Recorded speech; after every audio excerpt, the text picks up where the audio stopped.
IndiGo సంస్థకు భారీగా జరిమానా విధించింది కేంద్ర ప్రభుత్వం. 22,20,00,000 రూపాయల ఫైన్ వేసింది. డిసెంబర్లో తలెత్తిన ఇండిగో సంక్షోభంపై చర్యలు తీసుకుంది. డిసెంబర్ 3వ తేదీ నుంచి 5వ తేదీ వరకు ఇండిగో సంక్షోభం తలెత్తింది. ఆ సమయంలో 2,507 విమానాలు రద్దవుగా 1,852 విమానాలు ఆలస్యంగా నడిచాయి. దీనివల్ల వివిధ విమానాశ్రయాల్లో చిక్కుకుని 3 లక్షల మందికి పైగా ప్రయాణికులు ఇబ్బందులు పడ్డారు. దీనిపై డీజీసీఏ 4 సభ్యుల కమిటీని ఏర్పాటు చేసింది. ఆ కమిటీ విచారణ చేసి పలు కీలక అంశాలను వెల్లడించింది. కమిటీ ఇచ్చిన నివేదిక ఆధారంగా ఇండిగోపై చర్యలు తీసుకుంది కేంద్రం.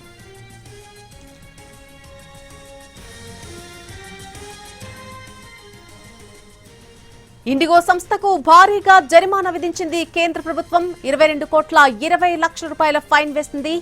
డిసెంబర్లో తలెత్తినటువంటి ఇండిగో సంక్షోభంపై చర్యలు తీసుకుంది కేంద్రం. డిసెంబర్ 3వ తేదీ నుంచి 5వ తేదీ వరకు కూడా ఇండిగో సంక్షోభం తలెత్తింది.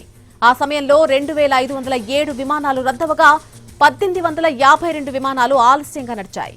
దీనివల్ల వివిధ విమానాశ్రయాల్లో చిక్కుకుని 3 లక్షల మందికి పైగా ప్రయాణికులు తీవ్ర ఇబ్బందులు పడ్డారు.